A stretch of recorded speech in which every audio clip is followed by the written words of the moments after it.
자, 오늘은 저번 시간에 이어서 멘틀 대류와 플룸 구조론에 대해서 학습해 보도록 할게.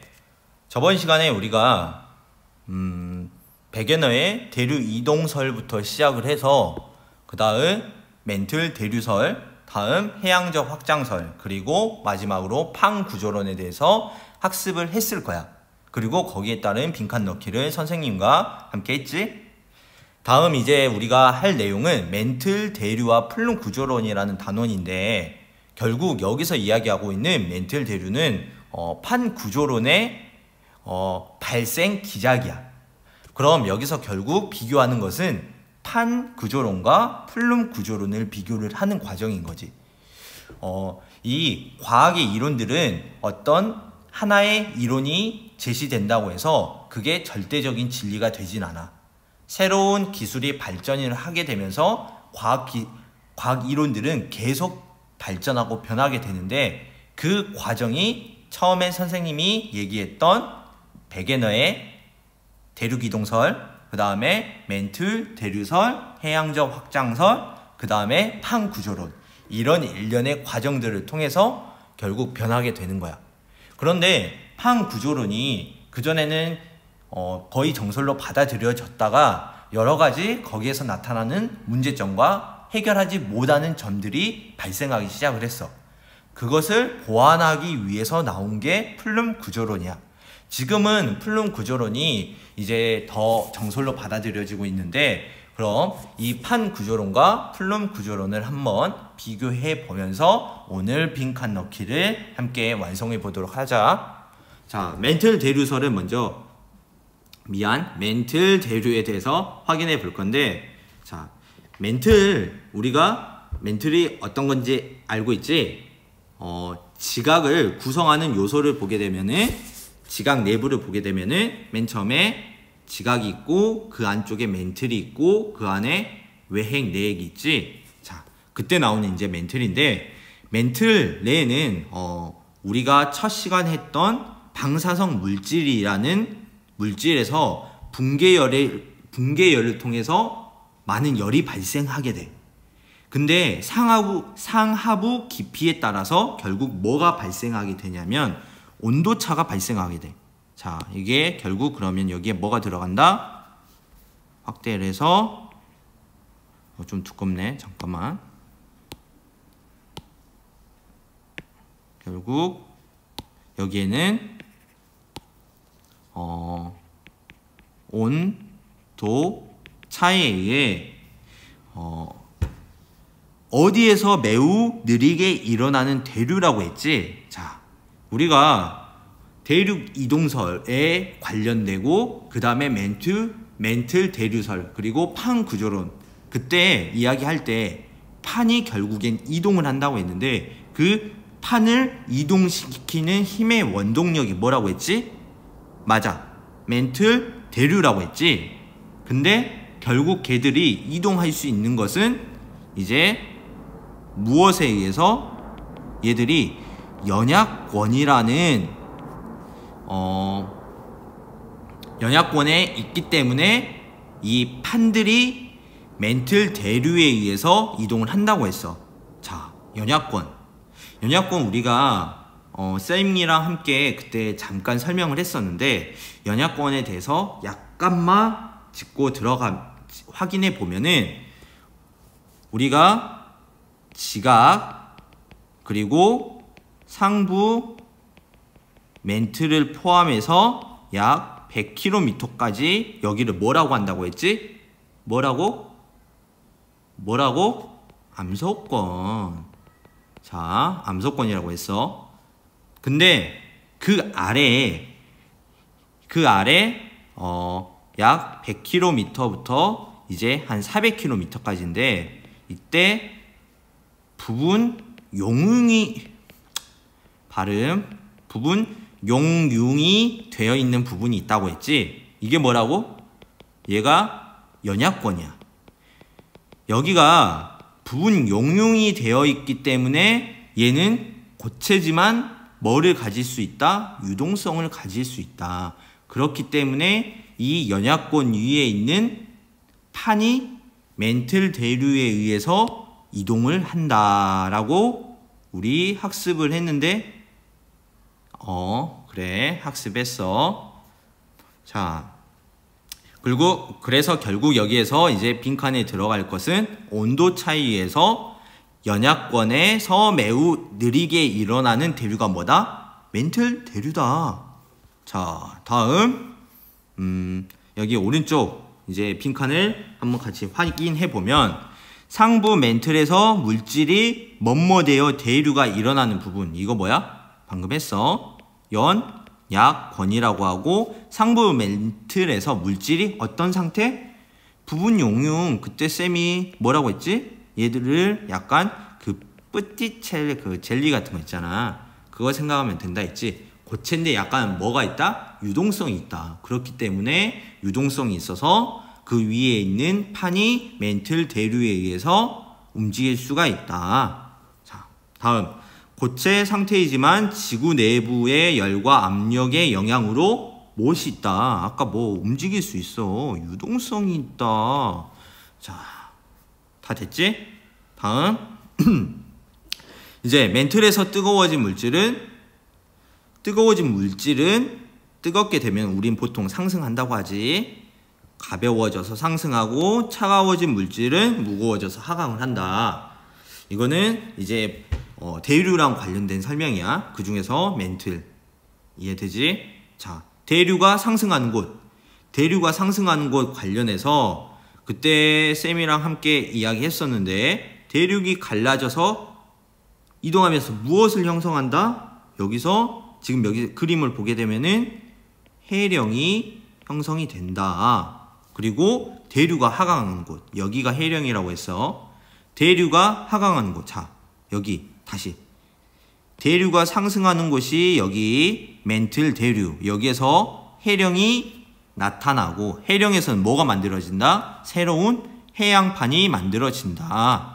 그래서 이 해령을 중심으로 양쪽으로 해양 지각이 만들어져서 퍼져나간다. 이렇게 했지. 다음 대류가 하강하는 곳.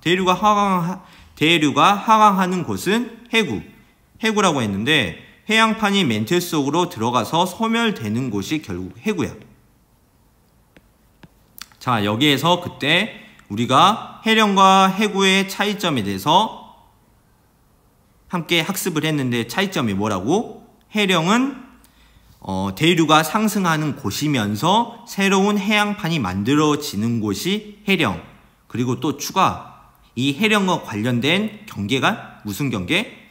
발산형 경계. 다음 대류가 하강하는 곳. 대류가 하강하는 곳은 해구라고 했는데 해구에서는 해양판이 생성이 아니라 소멸되고 다음에 발산형 경계가 아니라 수렴형 경계라고 했지. 자 다음 넘어갑니다. 자 이제 두 번째 멘틀 대류를 따라 어디 위에 놓인 판이 이동을 한다. 우리가 판의 이동 결국 어디 위에 있어? 연약권 하면은 중요한 거 뭐라고? 부분 용융 그리고 유동성을 가진다. 자 다음 세 번째 대규모 판의 경계. 대규모 화산 활동은 설명할 수 없다. 이거는 약간 참고용으로 알아놓으면 좋은데 보통 화산 활동이 일어나려면 우리가 경계 중에서 보존형 경계 말고 수렴형 경계 혹은 발산형 경계에서 이렇게 화산 활동이 일어난다고 했잖아. 걔들의 특징이 뭐냐면 위아래 상하 운동이 나타난다는 특징이 있는데 이거는 약간 참고용으로만 알아두면 좋을 것 같아. 자 이제 넘어갑니다. 자 이제 넘어가서 다음 빈칸 멘틀 대류에 판을 이동시키는 힘에 대해서 확인해 볼 건데 자 해령에서는 판을 그때 쌤이 올려준 강의를 보게 되면은 판에 이동시키는 힘에 대해서 설명을 해 주셨을 거야. 그럼 여기서 판을 이동시키는 힘에 대해서 같이 확인을 해보자. 판을 이동시키는 힘이 일반적으로는 보통 크게 세 가지를 이야기하고 있는데 여기서는 좀 더 자세하게 네 가지를 이야기하고 있어. 그럼 그 네 가지를 구체적으로 함께 확인해 보자. 첫 번째, 해령에서 판을 밀어내는 힘이야. 해령에서는 멘틀 대류에 의해서 멘틀 대류가 상승하는 곳이 해령이라고 했지. 그 과정에서 해령이 판을 밀어내는 힘이 작용을 해. 이게 첫 번째. 그리고 두 번째, 해구는 대류가 어떻게 하강하는 곳이라고 했지. 그래서 해구에서는 섭입형 경계가 발달을 하게 되는데, 섭입하는 판이 이때 섭입하면서 판을 잡아당기는 힘이 발생을 해. 그렇기 때문에 이 대표적인 이거 두 가지 힘은 우선 먼저 꼭 알아놔야 돼. 해령에서는 판을 이렇게 올리면서 밀어내고, 해구에서는 판이 섭입되면서 판을 잡아당기는 힘. 이게 두 가지가 있고, 이제 세 번째는 뭐냐면 여기 해령을 좀 더 확대해서 약간 그려보게 되면은 이렇게 해령이 있다고 해보자. 여기 가운데를 보게 되면 여기가 뭐라고 했지? 우리가 쌤이 그때 열곡이라고 했어. 열곡, 좀 다시 써줄게. 자, 여기가 열곡이야. 열곡인데, 그리고 여기를 보게 되면은 이런 식으로 약간 경사가 지어져 있잖아. 그러니까 해저면에서 경사에 따라서 이렇게 경사가 되어 있기 때문에 중력에 의해서 여기 어떤 물체가 있으면 경사 때문에 이렇게 미끄러질 거 아니야. 그래서 중력의 힘에 의해서 판이 미끄러지는 힘도 작용을 하긴 해. 하지만 그렇게 큰 힘은 아니야, 상대적으로. 다음, 이제 또 중요한 거, 이 네 번째. 여기 암석권이랑 연약권 쌤이 앞에서 이야기를 해줬지. 연약권, 우선 암석권이 뭐라고? 지각, 그리고 상부, 멘트를 포함해서 약 100km까지를 우리 쌤이 암석권이라고 했고, 이거를 보통 뭐라고도 부른다? 판이라고도 이야기한다고 했지. 그 아래 유동성을 가진 부분 용융 상태인 얘가 뭐라고? 연약권이라고 했어. 자, 이거는 연약권 계속 나오지. 암석권이랑 연약권 사이에서 작용하는 힘으로 멘틀이 대류하면서 판을 싣고 가는 힘. 그러니까 결국 여기 4번에서 이 판이 이동하는 원동력이 멘틀 대류라고 했었는데, 암석권과 연약권 사이에서 작용하는 힘으로 이 힘 때문에 결국 멘틀 대류 때문에 판이 이동한다. 이렇게 이게 네 번째 힘이야. 그래서 여기서 꼭 알아놔야 할 두 개는 뭐냐면, 해령에서 판을 밀어내는 힘, 그리고 해구에서 판이 섭입되는 과정에서 판이 잡아당겨지는 힘. 이거 첫 번째, 두 번째는 가장 중요하고, 그 다음에 세 번째, 네 번째 힘도 꼭 알아놔야 돼. 자, 그러면 여기 빈칸 넣을 수 있겠지? 해령에서 판을 어떤 힘 설명 한번 봐볼까? 고온, 저밀도 물질이 상승한다고 했지. 그러니까 마그마가 분출하여 판을 생성하는 과정에서 판을 뭐하는 힘. 여기 들어가는 게 뭘까? 판을 밀어내는 힘. 그럼 여기는 주로 어디에 해당될까? 해령에서 주로 이런 게 일어나겠지. 자, 그래서 여기서도 판을 밀어내는 힘. 자, 다음 해구에서 섭입하는 판이 잡아 당기는 힘. 자, 냉각되어 무거워진 저온 고밀도의 해양판이 중력을 받아 해구에서 침강하면 기존의 판은 어떤 힘을 받는다? 판을 당기는 힘이다. 자, 여기 2번에 해당되는 과정이고, 여기는 주로 어디? 섭입대에서도 해구에서 주로 나타난다. 그래서 해구라고 나와 있네. 해령이라고 나와 있고. 자, 이제 넘어갈게. 이제 3번. 섭입대의 분포와 판의 이동속도. 일반적으로 판의 이동속도는 해령과 섭입대가 있는 판이 없는 판보다 빠르고 섭입대의 면적이 뭐뭐 넓을수록 뭐뭐 하다라고 했는데 이것도 역시 빠르단데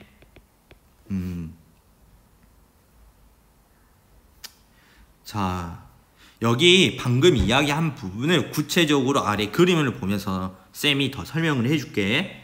자, 섭입대가 있냐 없냐에 따라서 판의 이동 속도가 달라져. 자, 여기 그림이 나와 있는데 왼쪽 걸 1번이라고 하고 오른쪽 걸 2번이라고 할게. 1번 보게 되면은 남아메리카판, 이거는 이제 너희들이 세계 지도에서 나타난 판과 그리고 그 판과 함께 나타나는 여러 가지 해구나 해령 그리고 그런 지형들을 좀 알아놔야 돼.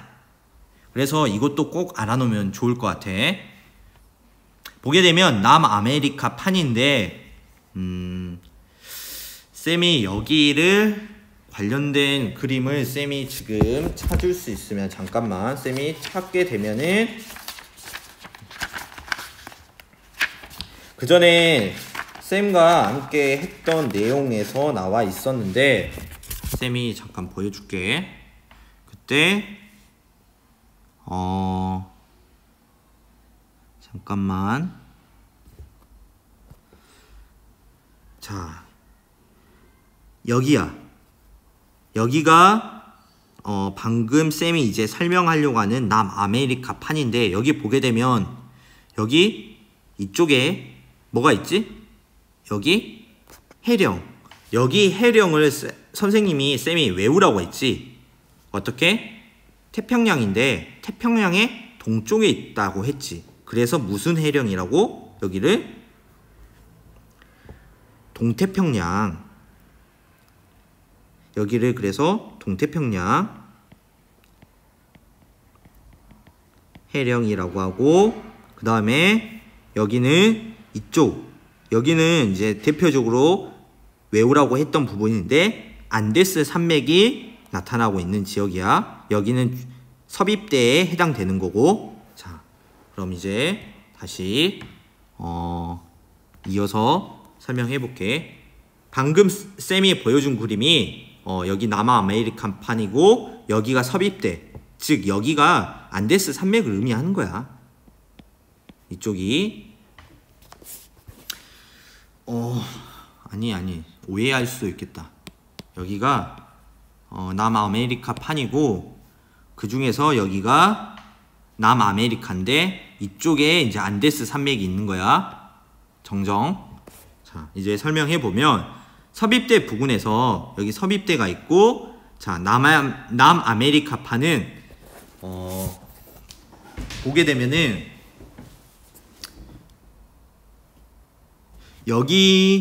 여기가 남아메리카 판이지. 근데 섭입대는 없어. 보게 되면은 뭐가 없고 섭입대가 없고 오스트레일리아판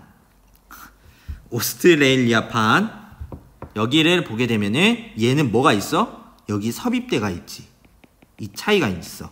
자, 두 개 한번 비교해 볼래? 자, 다시 여기 지워줄게. 여기 한번 비교해 봐.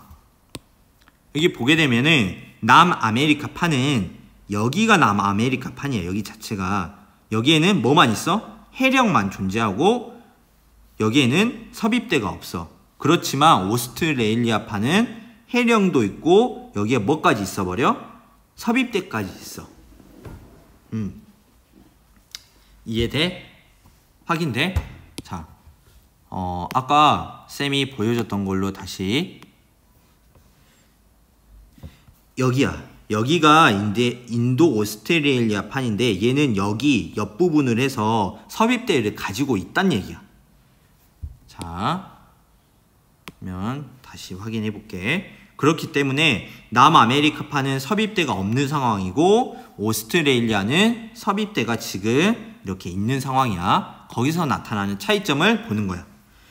남아메리카판은 해령에서는 어떤 힘이 나타난다고 했지? 미는 힘 존재하나? 해구에 삑사리.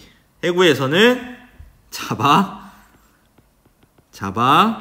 당기는 힘이 존재하지 않는다. 왜? 잡아당기는 힘이 위에 존재하지 않아? 해구가 없기 때문에. 그럼 오스트레일리아판은 해령에서 어떤 힘이, 역시 미는 힘이 작용하지만 해구에서 또 뭐가 잡아당겨? 다시 해령에서 미는 힘 플러스 해구에서 잡아당기는 힘이 존재해. 자, 그러면 여기 아까 쌤이 여기 두 가지 힘을 대표적으로 이야기를 했었는데 1번 같은 경우, 즉 섭입대가 분포하지 않는 남아메리카판은 1번만 있는 거야. 1번 힘만. 그리고 오스트레일리아판은 1번 플러스 2번이 작용을 하는 거지. 그렇기 때문에 판의 이동 속도가 어떤 게 더 빠를까? 당연히 1번 플러스 2번을 갖고 있는 오스트레일리아판의 이동 속도가 남아메리카판의 이동 속도보다 더 빨라. 왜? 힘이 두 가지가 작용하고 있기 때문에. 그래서 판의 이동 속도는 남아메리카판보다 오스트레일리아판의 이동 속도가 더 빠르다. 이거 중요합니다. 자, 이제 판 구조론의 한계점에 대해서는 한번 확인을 해 놓고 갑시다. 멘틀 대류로 판의 이동을 설명하는 판 구조론은 경계의 지각 변동을 잘 설명할 수가 있어. 하지만 이제 문제점이 뭐였냐면은 대표적으로 하와이 섬이나 동아프리카 지역 같이 판 내부에서 일어나는 지각 변동을 설명하기가 어려웠어. 약간 이게 어떤 말이냐면, 지금 선생님이 올려놓은 자료에는 보니까 지진대와 화산대의 분포는 나와 있지가 않더라고. 아는데 하나 지금 그 전에 했던 거를 가지고 약간만 설명하게 되면은, 원래 지금 이렇게 여기가 쌤이 여기 이런 부분을 판의 경계라고 했지. 지금 여기 판의 경계 부분인데 대체적으로 판의 경계와 지진대와 화산대가 일치를 해, 거의. 그런데 일부 판의 경계가 아닌데 화산 활동이 일어나는 지역들이 좀 있어. 그런 것을 설명하기 위해서 나온 게 이제 플룸 구조론이야. 거기에 대해서 구체적으로 선생님이 잠깐만 다시 넘어가서 학습해 보도록 할게.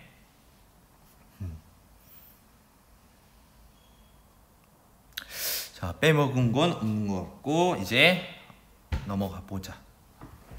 이제 넘어가서 그럼 플룸 구조론.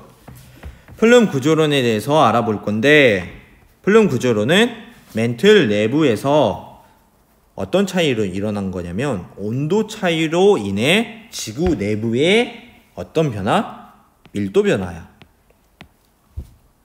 밀도 변화 때문에, 자, 여기는 좀 의미를 약간 듣고 암기를 해야 할 부분인데, 자, 정리. 플룸 구조론은 멘틀 내부에서 온도 차이로 인해 지구 내부의 밀도가 변하기 때문에 플룸이 상승하거나 하강하면서 지구 내부의 변동을 일으킨다는 이론이야.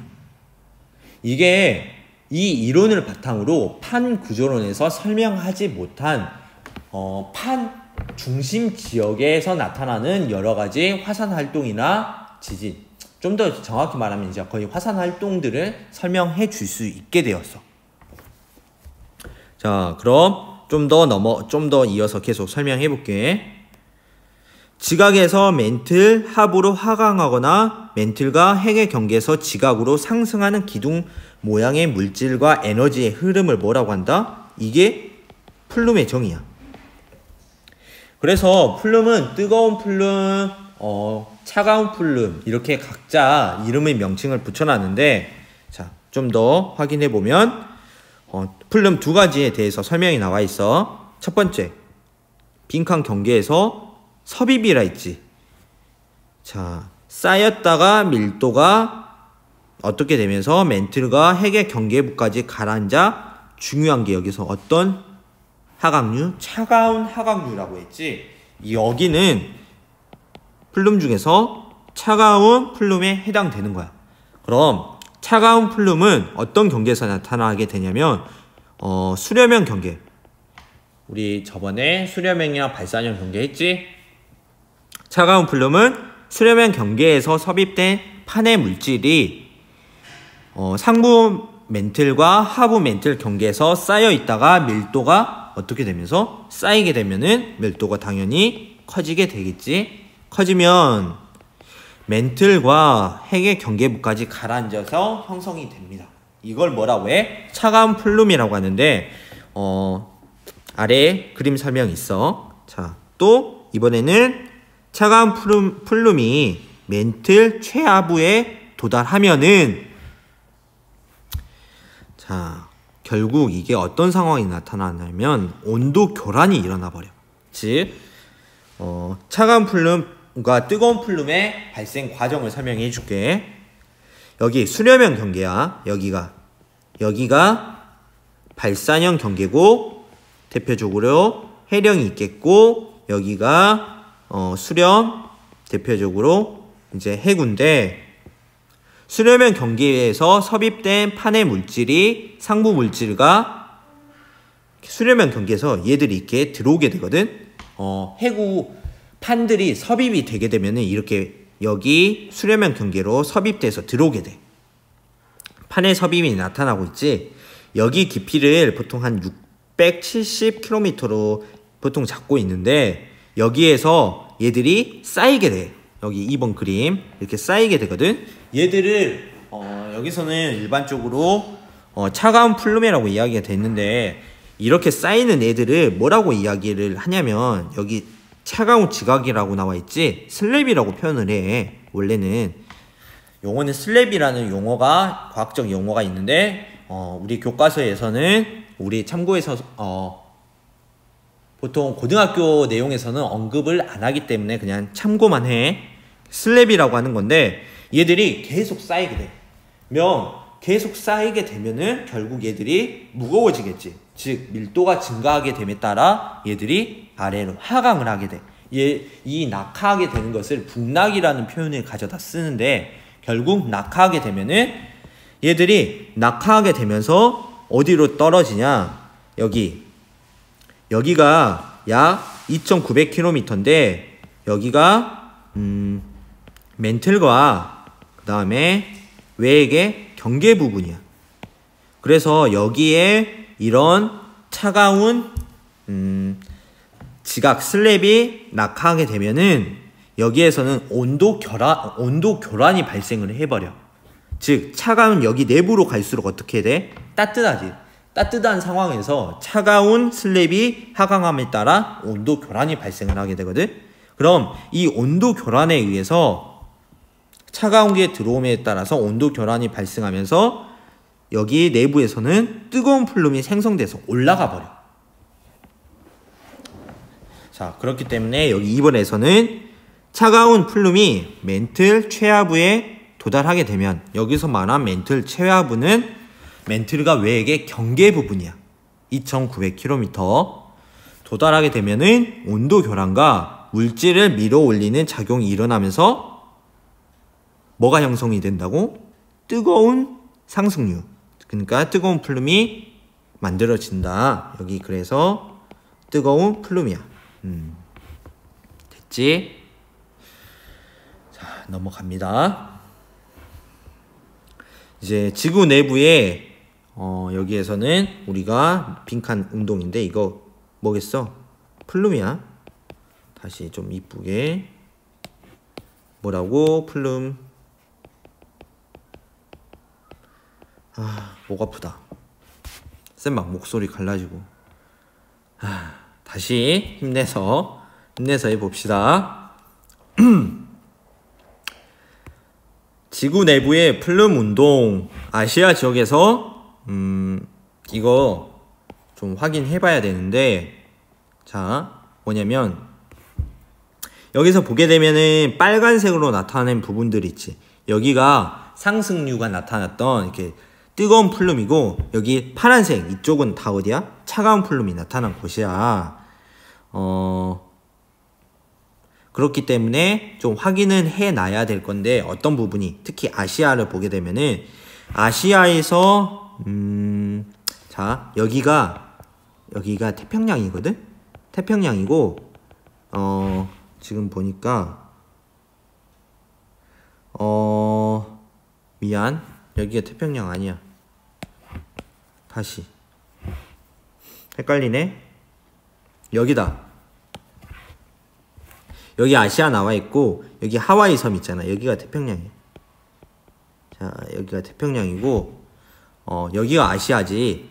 그러니까 여기가 이제 어디 쪽이 해당하냐면 여기가 일본 쪽이야. 일본 쪽에 해당됩니다. 여기가 일본이에요. 일본 대표적으로 일본 해구가 있지. 자 그럼 여기에서 뭐가 나타나냐. 해구에서 증강한 해양 지각. 그러니까 일본에서 해양판이 수렴하는 해구가 해구가 있지. 자 그래서 여기에서 차가운 플룸이 나타납니다. 플룸. 그리고 이 차가운 플룸이 한 670km까지 하강을 한 후에 이 차가운 플룸들이 많이 쌓이게 되면은 결국 낙하를 하게 돼. 그리고 그 낙하에 의해서 그 낙하한 차가운 플룸, 그러니까 슬랩들이 여기 외가 멘틀 하부 멘틀의 경계인 약 2900km에 도달하게 되면은 온도 교란이 발생하게 되고 그 온도 교란에 의해서 뜨거운 상승 플룸이 나타난다. 이게 플룸 구조론의 핵심 내용이야. 자, 그렇게 해서 지금 여기 뜨거운 플룸이 나타나고 있는데 그 뜨거운 플룸의 대표적인 예가 동아프리카 열곡대. 그리고 여기에서도 지금 또 하나 나타나고 있는 데가 여기 보게 되면 하와이 섬 있지. 근데 이거 뜨거운 플룸 같은 경우도 이렇게 크게 나타나는 뜨거운 플룸도 있기야 하지만 하와이 섬처럼 이렇게 작은 한 가지로 나타나는 작은 한 줄기로 나타나는 플룸도 있어. 이거는 참고해야 돼. 알았지?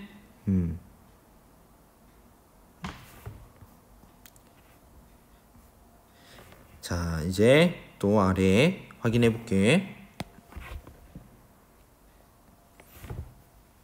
플룸 구조에 그럼 이런 플룸 구조를 어떻게 맞는지, 이게 우리가 지구 내부를 확인할 수 있는 방법이 뚫고 들어가는 건데 실제로 우리 현재 과학 기술로 지구 내부를 시추했을 때 가장 많이 들어간 것은 예전에 러시아에서 한 10km 정도밖에 안 된다고 해. 그러면 지금 이러한 현상들을 확인하는 방법이 대표적으로 쓰고 있는 게 무엇이 있냐? 대부분 지진파를 많이 활용을 하게 되거든. 이것도 마찬가지야. 플룸 구조의 조사 방법은 결국 무엇을 사용했냐면 지진파를 사용을 했어. 우리 중학교 때 아마 지진파의 한 종류로 P파, S파 뭐 그런 파를 배웠을 건데 기억나나? 안 나? 아니, 그럼 그래 넘어가자 그건. 자 그럼 플룸 구조의 조사 방법 무엇을 이용한다? 중요한 게 지진파. 지금 하는 게 중요한 거지. 자 뜨거운 플룸은 주변 멘틀보다 뜨거운 플룸. 온도가 어때? 뜨거운 플룸이니까 당연히 높아. 온도가 높아. 핫. 자, 지진파의 속도가 그러니까 어때? 느려. 온도가 높으니까. 이 관계에 왜 그런지는 좀 복잡한 관계가 있지만 그냥 알아놔 이렇게. 왜냐면 결국 사실 지진파의 속도에 영향을 미치는 것은 그 구성하는 물질의 밀도랑 또 강성률이라는 게 있어.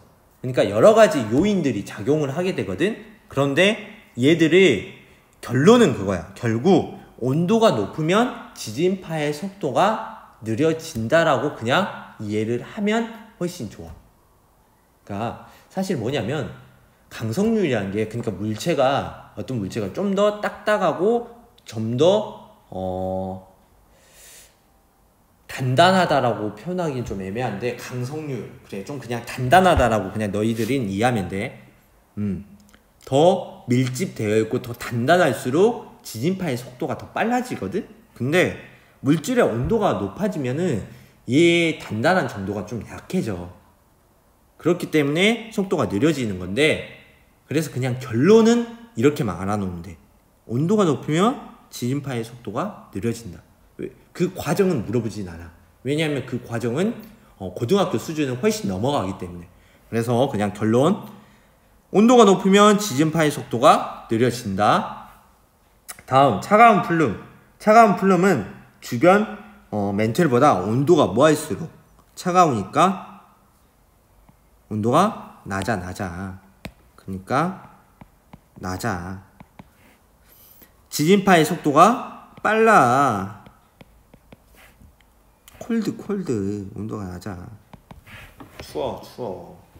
자, 이거는 이제 이해 갔지? 그럼 그림 한번 확인만 해보자. 여기 빈칸이랑 여기 동아프리카 거대 플룸, 여기 이거라고 했잖아. 이렇게 동아프리카 거대 플룸을 역시 지진파를 통해서 확인을 했는데, 이게 피파로 지금 지진파 중에서 지진파는 대표적으로 P파, S파가 있어. 표면파인 L파도 있지만 보통 이렇게 지각 내부를 탐사할 때는 S파와 P파를 사용을 해. 자, 이 중에서 이제 P파인데 속도 편차라고 나와 있어. 근데 속도 편차를 보게 되면은 여기가 빨간색으로 나와 있기 때문에 얘가 그러면 주변보다 속도가 어쩌다? 느리다. 그러니까 지진파의 속도가 주변보다 느리다라는 것을 이 그림을 통해서 지금 너희들이 이거는 해석해야 돼. 느리다. 왜냐면 빨간색으로 나와 있는 게 속도 편차가 마이너스라고 지금 나와 있기 때문에 이 그림을 통해서 너희는 이게 주변보다 속도가 느리기 때문에 느리다라는 걸 파악할 수 있어야지. 그러면 주변의 멘틀보다 온도가 결국 뭐하다? 지진파의 속도가 느리게 나왔으니까 높다. 핫. 자, 기둥 모양의 열 기둥이 있다. 어떤 플룸? 온도가 높으니까 뜨거운 플룸. 됐지? 그래서 실제로 동아프리카에서는 지금 뜨거운 플룸이 있다고 예상을 되고, 또 동아프리카에서는 지금 열곡대가 나타나고 있어. 동아프리카 열곡대인데 결국 여기에서는 이제 나중에 새로운 바다가 형성이 되면서 이 동아프리카 열곡대는 뭐로 변하게 돼? 새로운 해령으로 변하게 되고, 여기에서는 새로운 바다가 형성이 될 것으로 예상을 하고 있어. 여기야. 어디냐면 여기 동아프리카 열곡대야. 방금 여기에서 실제로 보게 되면은 자, 여기가 홍해야. 그리고 동아프리카 여기가 동아 열곡대인데, 여기서 특징이 뭐냐면 홍해에서도 지금 새로운 바다가 만들어지고 있고, 동아프리카 열곡대는 여기에서도 발산형 경계로 앞으로 여기에서는 새로운 해령이 만들어지고, 후에는 여기에서 앞으로 바다가 형성이 될 것으로 보고 있지. 됐지? 자,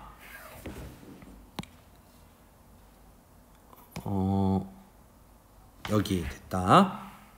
넘어갈게. 다음 이제 열점이야. 열점은 이 열점은 결국 뜨거운 플룸이, 아까 빈칸은 뜨거운 플룸이 상승하여 지표면과 만나는 지점, 그 아래 마그마가 형성이 된 곳인데, 여기 보면은 여기에서 하와이 섬 있지. 여기가 하와이 섬이 대표적으로 열점에서 나타난 한 예야. 자, 여기 여기 판의 경계랑 열점이 나와 있는데, 이 열점들의 플룸 구조론을, 그러니까 다시 열점들을 판 구조론으로는 설명을 할 수가 없었어. 그것을 보완하기 위해서 나온 게 이 플룸 구조론이고, 플룸 구조론을 통해서 이 열점을 설명할 수 있다고 쌤이 계속 이야기하고 있는 거야. 자, 다시 여기 이렇게 마저 해보면, 열점과 화산섬의 분포인데, 상부 멘틀의 대류를 따라서 판이 이동한다고 했지. 이거는 우리가 쌤이 계속 이야기하는 건데, 상부 멘틀 대류를 따라서 판이 이동을 해. 뭐 어떻게? 연약권 위에 있는 암석권이 이동을 하는 거야. 이동을 해서 열점 위치는 거의 변하지 않고 마그마를 계속 분출을 하는 거야. 즉 여기 보면 알겠지만, 자, 이거를 가지고 설명을 해줄게. 여기 아래 열점 이 위치는 변하지가 않아. 계속, 그러니까 아래에서 이렇게 계속 마그마는 올라오고 있지만 그 위에 있는 판은 얘는 이동을 해버려. 이런 식으로 판은 이동을 해버리게 되면은, 즉 이 판이 이동을 하게 되면은 여기에서 계속 이런 식으로 뭐가 만들어져? 화산섬이 만들어지는 거야. 그렇게 해서 만들어진 대표적인 예가 뭐 어디가 있어? 그래, 결혼하면 많이 가는 그곳, 비싸, 하와이. 여기가 그 하와이야. 하와이 열도의 이제 생성 과정인데, 열도라고 하게 되면은 일본 열도도 있지. 근데 일본 열도와 이 하와이 열도는 좀 생성 과정이 달라. 하와이 열도는 뭐로 인해서? 열점을 통해서 만들어진 거고, 일본 열도는 열점을 통해서 만들어진 게 아니라, 일본 열도는 판에 섭입돼. 판이 섭입하면서 베니오프대를 지나면서 판이 온도와 압력에 의해서 화산할 마그마가 분출하게 되고, 그 과정을 통해서 만들어지는 게 일본 열도야. 하지만 하와이는 그렇게 판에 섭입돼서 만들어지는 게 아니라 열점에 의해서 만들어진 게 하와이다. 그래서 하와이랑 일본 열도랑 그 차이점. 자, 다음. 하와이가 그래서 대표적으로 열점에 의해서 만들어진 화산섬인데, 여기 이것도 꼭 확인해봐. 그럼 빈칸 마저 채워보자. 열점은 하부 멘틀에서 올라온 어떤 플룸? 뭐? 뜨거운 플룸에 의해서 생성이 된다. 다음, 두 번째. 열점에서 생성된 화산섬이나 화산은 판에, 얘들 어떻게 하고 있니? 뭐 한다고? 판이 움직인다고. 그니까 판에 어디 방향으로 움직이니까 이동을 하겠지. 이동 방향으로 배열을 한다고. 오케이? 자, 세 번째, 열점에서 멀어질수록 화산섬이나 해산의 나이가 어떻게 돼? 자, 생각을 해봐. 여기가 1번, 여기가 2번, 3번, 4번이야. 어떤 게 먼저 만들어졌겠어? 1번. 4번은 지금 만들어지고 있는 애야. 여기 보면은 막 여기 뭐 이렇게 막 연기 나 있잖아. 여기 지금 화산 활동이 일어나고 있습니다. 얘는. 그렇지만 1번은 과거에 이 열점에서 올라온 뜨거운 플룸에 의해서 마그마가 올라오고, 그렇기 때문에 1번에서는 이미 화산섬들이 만들어졌어. 그러니까 화산 활동을 통해서. 다음 2번, 3번 이런 식으로 나타난 거야. 그렇기 때문에 열점에서 얘 봐봐. 여기가 열점이거든? 봐, 여기가 열점이야. 열점 위에 있는 애가 가장 어려. 왜? 지금 만들어지고 있으니까. 하지만 1번 얘가 멀수록 어떻게? 나이가 많아. 이게 됨? 오케이. 자, 전 세계적으로 확인된 열점은 많고, 이거는 그냥 읽어보면 됩니다. 자, 다음. 열점 주변에서의 화산섬의 생성에 대해서 관련된 내용도 한번 확인해 보면 되겠죠. 멘틀 내부에 있는 열점은 수천 년 동안 고정된 위치에 있고, 열점은 위치 고정되어 있지만 이동하는 건 뭐다? 판의 이동이다. 결국 판의 이동에 따라서 섬들이 나열된다. 자, 다음 이제 2번. 이거 좀 발음이 힘든데 엠페러 화산 열도와 하와이 열도의 생성과 판의 이동 방향. 열점에서 엠페러 화산 열도가 생성된 후에 하와이 열도가 생성되었고, 자, 무슨 말이냐면 얘들이 판의 이동을 하는데 그 이동 방향이 바뀌었다는 얘기야. 자, 한번 확인해 볼까? 여기가 지금 여기 나와 있는 게 화산 섬들인데 방향성을 한번 봐볼까? 방향성이 얘들은 이렇게 나와 있고 얘들이 이렇게 나와 있지. 그러니까 얘들이 이동 방향을 바꿨어. 그럼 그 과정을 한번 살펴보자. 자, 여기가 하와이 섬이고 현재 여기에서 열점이고 여기에서 화산 활동이 일어나고 있거든. 근데 위에서 뭐라고 했어? 이 열점에서 멀수록 나이가 많다고 했지. 실제로 여기가 얘가 제일 멀잖아. 얘가 그러니까 가장 먼저 만들어진 애야. 그래서 처음에 확인할 수 있는 게 얘들을 보게 되면은 이렇게 나열되어 있지. 즉 이 판의 이동 방향이 처음에는 여기 얘들이 나온 것처럼 이렇게 이동을 했단 얘기야. 판이 이런 식으로. 이해돼? 그 다음은 이동 방향이 이런 식으로 나타나고 있잖아. 그러니까 그 다음에는 이런 식으로 이동을 했단 얘기야. 이해돼? 이해돼? 돼? 안 돼. 알았어. 자, 다시 여기에서 열점에서 멀수록 뭐 한다? 나이가 많다. 얘가 나이가 많아. 즉 현재는 여기에서 섬이 만들어지고 있지만 여기 가장 먼 곳에서 여기가 얘가 처음에 만들어진 애다. 근데 처음부터 중요한 게 열점이 이런 식으로 이동해서 만들어진 게 아니라 열점은 어떻게 고정이 되어 있어. 그럼 뭐가 이동을 한 거다? 중요한 것은 판이 이동을 한 거다. 그럼 판이 이동을 했는데 그 판의 이동 방향을 확인할 수 있는 방법이 뭐다? 얘들의 나열성을 보는 거다. 자, 즉 얘는 고정되어 있는, 열점은 고정되어 있는 상황에서 처음에 판이 이렇게 이동을 하게 되면은 이처럼 모양이 나오겠지. 이해돼? 그 다음에 갑자기 이 나열 정도가 바뀌었어. 즉 이렇게 이동을 했다는 얘기야. 이해돼? 돼. 그래. 자, 됐어. 그럼 여기는 이제 이해됐을 거고, 오른쪽 열점으로부터 알 수 있는 사실, 판의 뭐? 이동 방향. 이거 시험에 원래 과거에 예전에 정말 잘 물어봤던 거거든. 이동 방향. 즉 얘가 1번이 아니야. 얘가 1번이야.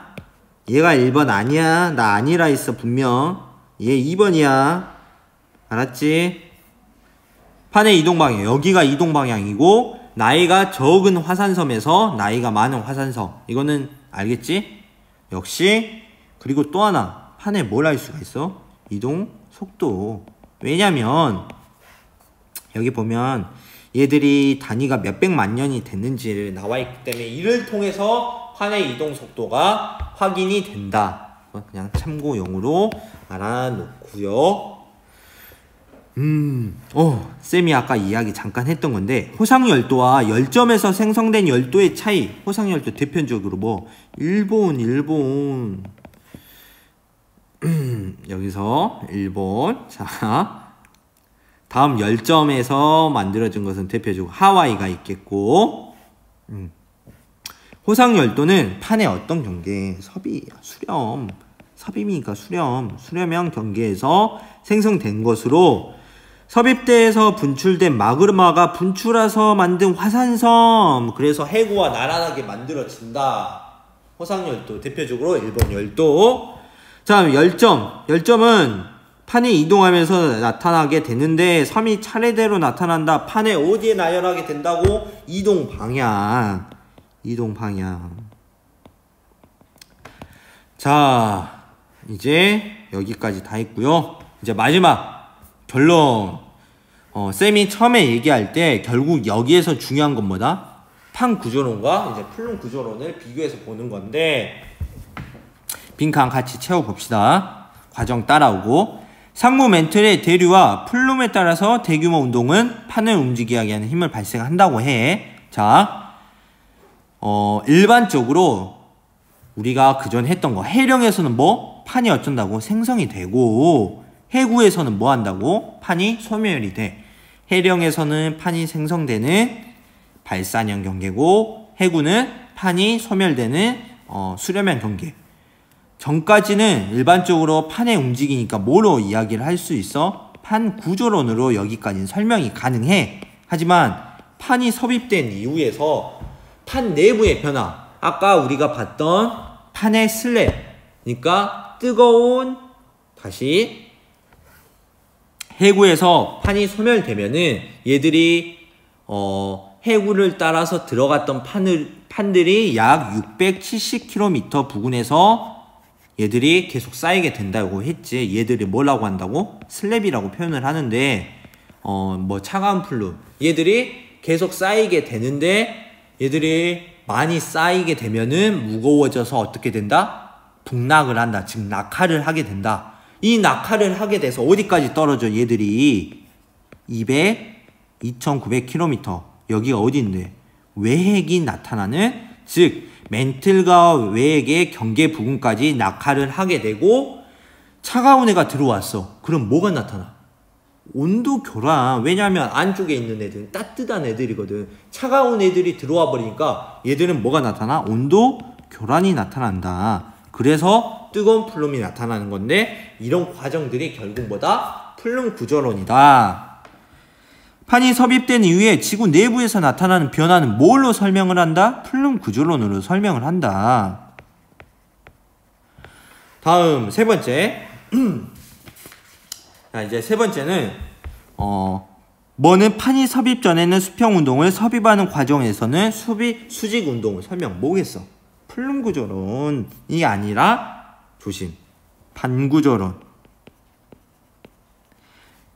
판의 섭입 전, 그러니까 판의 운동과 관련해서는 판 구조론은 설명을 합니다. 판 구조론은 즉 판의 섭입 전에는 수평 운동을, 섭입 과정 여기까지는 판 구조론으로 설명을 하고, 그 다음에 판 내부에서 일어난 대규모 여기서는 플룸 구조론. 구조론은 판 내부에서 일어나는 설명을 해준다. 판 구조론은 설명하기 어려웠던 열점도 뭐로 설명할 수 있다? 플룸 구조론으로 설명할 수 있다. 플룸 구조론이 나타난 이유 중 가장 큰 이유가 뭐라고? 열점. 판 구조론은 설명이 안 된다고. 뭐가 열점이? 어디가? 하와이 열점 플룸 구조론. 오케이. 자, 마지막 비교. 자, 비교는 여러분이 함께 즐겁게 한번 확인을 해보도록 합시다. 알았죠? 끝!